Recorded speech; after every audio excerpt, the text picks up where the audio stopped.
So what the village organization does, they strengthen the SSG. They prepare the social action plan and help the member to access their right and entitlement and work for the village development. I will show you the interview of a women beneficiary. We invited her in the campus and captured her video.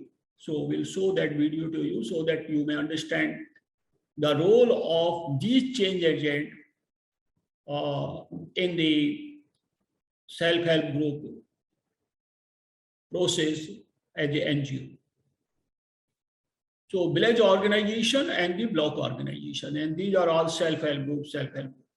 So in each village organization, 8 to 10 SSG, they join hand, and 20 to 30 village organizations join hand and become the block organization.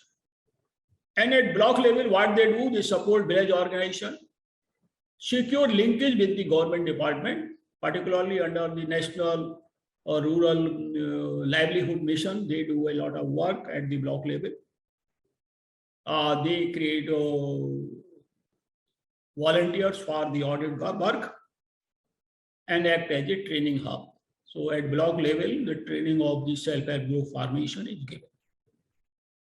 And they also recruit community resource development officers, that is NGOs. And these NGOs are engaged for thrift and credit activity. पैसा कैसे बचाएं और कैसे loan लें. Participatory monitoring of the group so that hand-holding is done and proper monitoring of the group is done. If there is a conflict, conflicts are resolved and they are pursued to go for a common cause. And then household investment plans are prepared and bank linkage is done. You will understand it about their function in little detail when I will show the interview of the lady. So this is the role. NGO function through microfinance institution, and they do the women empowerment. And women empowerment is done in 4 areas: economic, health, social, education. And this is known as total family empowerment. So role of NGO in SSG and GLG or microfinance is very, very crucial. This is due to variety of reasons. First thing is there is lack of skill in the rural women. There are lack of opportunities before the rural women. They have been confined to their home. They have no exposure with the outside world, so they cannot learn from the outside what is happening. And then, of course, there is a problem of economic assets with them. So these community resource development officers or the NGO, they have become a backbone of the microfinance. Microfinance through SSG has become a ladder for the poor to bring them up not only economically but also morally, socially, culturally. SSG and microfinance as the instrument for social and economic change or economic empowerment were established by the non-government organization. Initially, when microfinance movement started, as I have told to you earlier repeatedly, a non-government organization played a bigger role, and they were the non-profit organization. In 21st century, NGO have become transformation agent, and as they have converted into non-profit to profit organization. And at present, more than 1,000 NGOs are implementing microfinance project in India. In fact, this 1,000 number is quite old. Their total number is more than that, much, much more than that. Now, to have an idea, I would ask you to see this picture and comment on this picture. What do you see on this picture? Your participation is necessary so that you can learn how the poor ladies are now being transformed by the microfinance, and they are become the instrument of change. So even girls are particularly requested to participate. What do you see in this picture? You see a lady, her hands are tied, her legs are tied, her mouth is tied, her forehead is tied. So what does it mean? And now you see what difference you see. The same lady which you see here, that is the transformation. She is riding a bike, two-wheeler, with a helmet on her face. And you can see her smiling face, well dressed. So this woman is Rajpati, and I am going to show you her video of transformational journey through the SHG. So we'll quickly see the video. It is around 20-minute video, and then we'll take few questions. Rajpati जी, आपका स्वागत है। सबको नमस्ते। हाँ, आप हमारे student से बात करिए। आप तो हमारे यहाँ आ भी चुकी हैं, लेकिन इस कोरोना में हम लोग ऑनलाइन ही बात कर रहे हैं, तो जी सर, बात करिए। सभी को नमस्ते। मेरा नाम राजपति है और मैं सायगढ़ ब्लॉक से हूँ। जब मैं समूह में नहीं थी तो हमारी स्थिति बहुत खराब थी, घर में भी बहुत दिक्कत थी, आमदनी का जरिया नहीं था, कोई भी था घर में, मजदूरी का कार्य होता था और कमाने वाले एक थे, खाने वाले ज्यादा लोग थे, परिवार भी बड़ा था।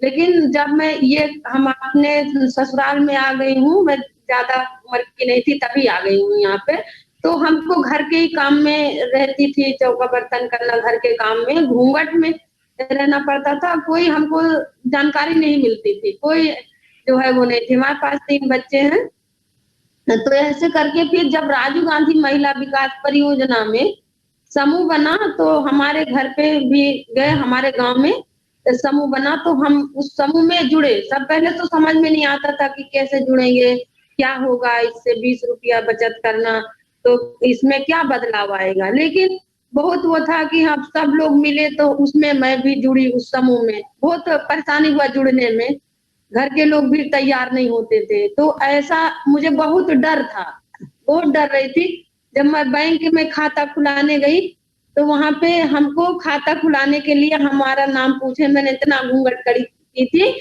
तो मैनेजर साहब ने बोला कि भाई घूंघट खोलो, फिर देखे चेहरा तभी तो खाता खोलेंगे। फिर चेहरा खोलने का, क्योंकि गांव के लोग भी बैंक में थे, चेहरा खोलने का मैनेजर साहब ने फाइल फेंक दिए, बोले ऐसे कर दिया, ऐसे लोग को लाके खड़ा कर देते हो मूर्त की तरह, कैसे यहाँ ये क्या समूह चलाएंगे।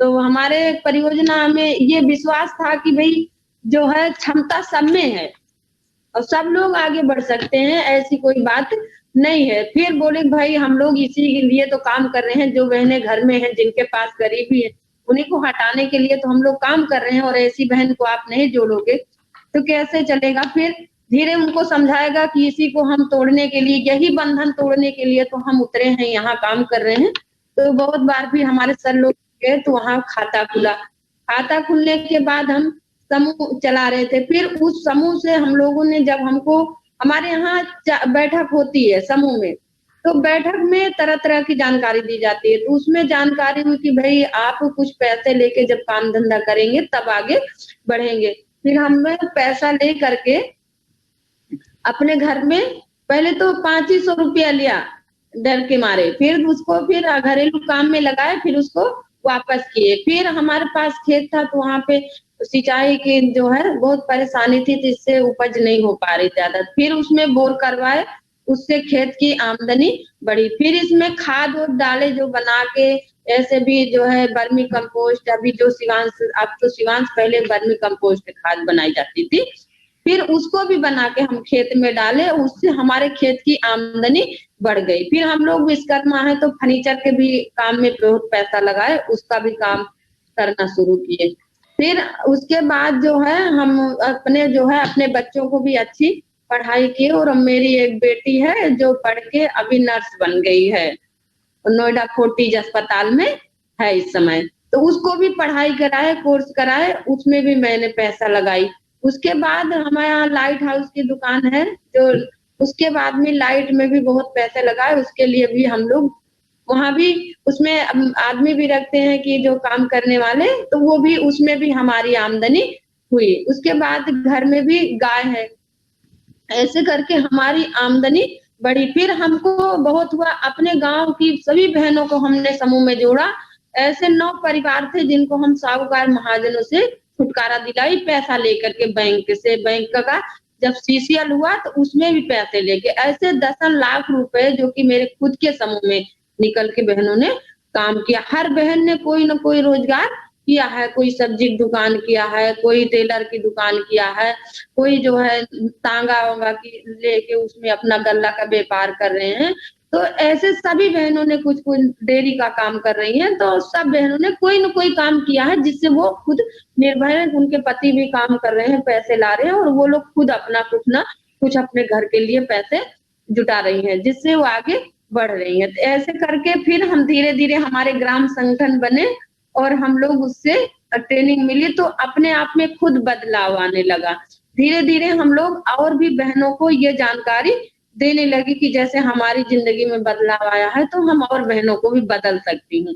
तो अपनी कहानी बता बता के और बहनों को भी हम लोग जोड़ना शुरू किए। अपने गांव के भी बहनों को जोड़ा, ग्राम पंचायत में जोड़ा, और जो है अपने ब्लॉक में भी ब्लॉक संगठन बना, तो वहां जा जाके सभी बहनों को जानकारी देने लगी, जिससे आज लोग हमारे नाम से हमको पहचानते हैं, हमारे नाम से, राजपति के नाम से जानते हैं। नहीं तो हमको किसी दूसरे के नाम से जाना जाता है, कभी बच्चों की माँ के नाम से जाना जाए, कभी किसकी भाभी है गांव के, ऐसे सब चीज नाम लेके हमारा कोई नहीं जानता था। लेकिन आज हर बहन हमको राजपति के नाम से पुकारती है, तो हमको बहुत अच्छा लगता है।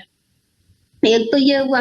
दूसरा, हमने और भी तरह तरह की ट्रेनिंग कई बार और जगह गए हैं ट्रेनिंग देने के लिए, अपनी कहानी बताने के लिए। अपने हर जगह 2004 से हम जुड़ी हुई संस्था में, 2004 से जुड़ी हूँ, जिससे हमारी जिंदगी में बहुत बदलाव आया। हमने पहले साइकिल नहीं चलाना जानती थी कि साइकिल कैसे चलती है, लेकिन आज मैं जो है गाड़ी से चलती हूँ, स्कूटी चलाती हूँ, स्कूटी से आती जाती हूँ। ये हमारे जीवन में भी बदलाव आया कि हम आगे बढ़ी हूँ। और जा जाके आज मैं पहले अपना खुद का समूह चलाई, ग्राम संगठन चलाई, ब्लॉक संगठन, आज मैं एक ब्लॉक की लीडर हूँ, और पूरी परियोजना में भी लीडर के रूप में जा जाके, और ब्लॉकों में जैसे हमारे यहाँ 8 सीआरडीसी है, तो 8 सीआरडीसी में जाके हमने सभी बहनों को तैयार किया, ट्रेनिंग दिया, उनको कैसे बहनें आगे आ सकती हैं, इन सब के बारे में वहां जा जाके बताया। 200 लगभग 200 ब्लॉक में जा जाके ब्लॉक संगठन का गठन करना, ग्राम संगठन गठन करना, सीआरपी के रूप में समूह बनाना, पीआईसी के रूप में जा जाके बहुत बहनों को जागरूक किया और अपनी जैसी बहनों को तैयार किया। तो जैसे भी हम अपनी जैसी बहनों को तैयार करके आज हम एक ब्लॉक में भी ऐसे ब्लॉक को नेतृत्व दे रही हूँ कि जिससे सभी बहनें आगे बढ़ रही हैं। तो इससे हमको ये हुआ कि जो हमारी परियोजना ये सोचती है कि भाई क्षमता सब में है, क्षमता सब में है, बस उनको आत्मीय सहयोग देने की जरूरत है। जब आत्मीय सहयोग मिलेगा तो चाहे कोई कुछ दे चाहे ना दे, लेकिन सब अपने ऊपर बढ़ जाएंगे, क्योंकि सब कुछ उनके पास है, सब कुछ पूंजी। खाली उनको 3-4 चीजों की जरूरत होती है गरीब को आगे बढ़ने के लिए, तो उनको पूंजी की जरूरत होती है। पूंजी हमारी परियोजना में बहनें अपनी बचत करती हैं, 10 बहनें एक साथ जुड़ी तो 1000 रुपए हो गया, उससे अपना लेन देन करती हैं। दूसरी पूंजी ग्राम संगठन में भी इकट्ठा करती हैं, उससे भी अपना कर सकती हैं। तीसरा, बैंक से भी उनको सीसीएल मिलता है, बैंक भी सपोर्ट करती है, तो बैंक से उनको सीसीएल मिलता है, तो पूंजी की उनको कमी नहीं रहती है। पूंजी से वो एक तो पूंजी मिल जाती है, दूसरा उस पूंजी को उपयोग करने के लिए जानकारी मिलती है कि अगर आप अपनी पूंजी को लगा रही हो तो कैसे आपकी पूंजी आगे बढ़ेगी, उससे आपकी विकास होगा, आपकी उन्नति होगी, और ऐसी जगह पैसा लगाओ जहां से और 2 पैसे आपको आमदनी हो। तो ये एक तो है जानकारी मिलती है। तीसरा है कि संगठन रहता है, संगठन में एक दूसरे को देख करके खुद बदलाव आता है, क्योंकि अब जब अपने जैसी बहन विकास करती है तो एक दूसरी बहन को देख करके उससे और उनको उत्साह बढ़ती है कि नहीं ये बहन कर सकती है तो हम भी कर लेंगे। तो संगठन है, पूंजी है, जानकारी है, ये तीनों चीज अगर मिल रहा है गरीब बहनों को तो वो आगे बढ़ सकती है, उनको कहे कुछ मिले और चाहे न मिले, उनको अपने हक अधिकार की जानकारी भी होती है तो वो खुद ले सकती है। बस ये है कि उनको जानकारी देने की जरूरत है। तो हमारी परियोजना में यही है कि आत्मीय सहयोग सब बहनों को मिलता है और एक पारिवारिक जैसा व्यवहार सब में किया जाता है कि अपने परिवार के जैसे उनके बारे में सोचा जाता है, उनको जानकारी हमेशा दिया जाता है और उनके साथ सभी लोग बैठ के एक दूसरे से अच्छी तरह बात करते हैं, तब वो आगे बढ़ती है। बैंक में कोई दिक्कत होती है, बैंक में जाके मदद करना, गांव में मदद करना, तो यहाँ तक कि उनको हर बहनों को मीटिंग के माध्यम से इतनी जानकारी दी जाती है कि वो केवल अपना वो सीख लेती हैं। यहाँ तक तो परिचय करना भी बहनों को सिखाया जाता है, बोलना है, कैसे आगे बढ़ना है, कैसे अपने हक अधिकार को लेना है। ये सब चीजों को देख के सब बहनें एक दूसरे से आगे बढ़ जाती हैं सर। तो ये ऐसे करके हम लोगों की जिंदगी में बहुत बदलाव आया और आज हम लोग कंप्यूटर भी चला लेती हूँ, गाड़ी भी चला लेती हूँ और आज हम लोग खुद अपने ऊपर आत्मनिर्भर हैं, किसी के ऊपर हम निर्भर नहीं है। अपने परिवार को भी हम लोग ताकत दे रहे हैं कि पहले ये सोचती थी कि नहीं हम महिला होके क्या कर सकते हैं, लेकिन आज हम लोग ये सोचते हैं कि नहीं, आज हमारे भी परिवार में हमारी भागीदारी है, नहीं तो हमारे लोगों का निर्णय कोई सुनने वाला नहीं था, क्योंकि हम कुछ नहीं कर सकते थे। आज हम लोगों को भी उसमें भागीदारी दी जाती है। आज हम अपने पति का भी सहयोग कर सकते हैं, अपने परिवार का भी सहयोग कर सकते हैं, अपने बच्चों को अच्छी शिक्षा दे रहे हैं कि अच्छा पढ़ाई लिखाई कर रहे हैं। तो इससे हमारा भी जो हुआ, जो हम लोग दिन देखे थे और हमारे बच्चे नहीं देखेंगे, क्योंकि अब हम लोगों ने अपने बच्चों के जीवन में बदलाव लाया और उनको सही शिक्षा दिला पा रहे हैं। अगर ये समूह संगठन ना होता तो हम लोगों को इतनी पूंजी कहाँ से मिलती है।